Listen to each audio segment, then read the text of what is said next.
Enjoy yoga? Please stop. You're promoting white supremacy. Srina Gandhi, a professor of religious studies at Michigan State, argued in a recent piece that, quote, the explosion of yoga studios, yoga video, apps, yoga pants, and other yoga swag over the past 2 decades is evidence, you guessed it, of systemic racism built on, quote, the labor of black people and people of the global south. Kathy Rue is the founding publisher of Catalina magazine. More than that, she is our guide to the changing landscape of 2018 and the deepest recesses of the lunatic left. And we're glad to see you as always, Kathy. So yoga is racist. How is that? Well, according to this article, many white people who do yoga, and it's mostly white people who do yoga, so few of them understand the culture, the history, and the religion behind yoga, and they're simply enjoying it for the physical aspects of it. So they're not truly understanding yoga and what it goes back to, and they need to if they want to appreciate it, and if not, they're simply giving into this viewpoint of white supremacy, according to this professor. Huh. So if yoga is racist, is hot yoga more racist or less? All Western yoga is racist, according to this author, according to this professor. All Western yoga. So yoga that is practiced in India has nothing to do with the yoga that's practiced in the Western world. Huh. So, what about yeah. Pilates? Are those safe? Pilates was not discussed in the article. It's Western yoga as a whole. It's being practiced by white people, white women, upper class, middle class people, not minorities, not Latinos, not immigrants. Yeah, so this is a white sport, a white activity. Well, that right there is suspect. Okay, so, you know, call the police. What about Taekwondo? I mean, by these standards, that might be banned, right? Well, by this author's standards, perhaps, but she really has a problem with the yoga in industrial, I think it was yoga industrial complex. That's what she called it, the yoga industrial complex. So maybe Taekwondo falls under that.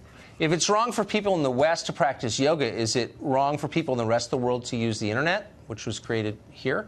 Part of our cultural legacy? Well, I think we understand the culture of the internet, and it doesn't go back to the British colonizing India and what the Indians had to do to introduce them to yoga and show them that their culture was actually intelligent, and that was part of the yoga movement, and that's how it came to the United States in the 19th and 20th centuries. So, yeah, so the internet would not follow The internet would not. What no. about, like, democracy?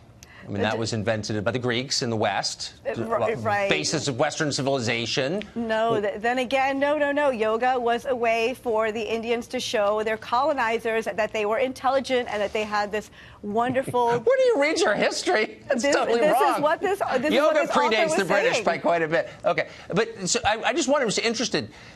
How many people who are into yoga in the United States do you think voted for Donald Trump?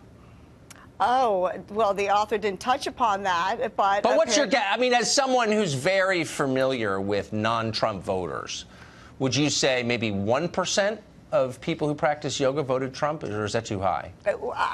According to the author, many middle and upper class white women practice yoga. So those people who fit into that category and are Trump supporters voted for Trump. So are you struck by the fact that series of descriptors, upper middle class, white, like that's kind of the whole argument on the left now. So anything that has those words attached is just bad just because, and anything that doesn't is superior to that.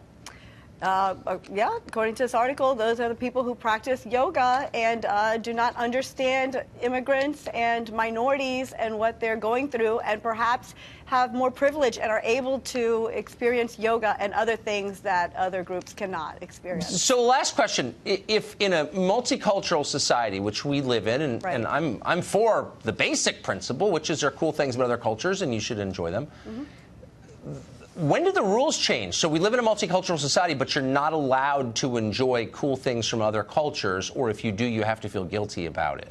How does that work? Well, the author said by no means don't stop doing yoga, but if you do it, understand that you're only understanding an eighth of it, that there's so much more to yoga. So understand what people went through to introduce this to you from their culture to your culture. So have an appreciation. Don't just take advantage of it and buy the yoga gear and take advantage of this wonderful tradition that was brought to you by another culture. Interesting. Yeah. I mean, I haven't tested it, but I suspect downward dog is harder to enjoy if you're hating yourself while you do it, wouldn't you think? I don't think anyone would hate themselves. They would just know more That's about the point, it. of They should know course. more about downward More dog. self-loathing. Kathy, it's great to see you as always. You really are our Sherpa, and we appreciate it. Sorry, Sherpa, different culture. No offense intended.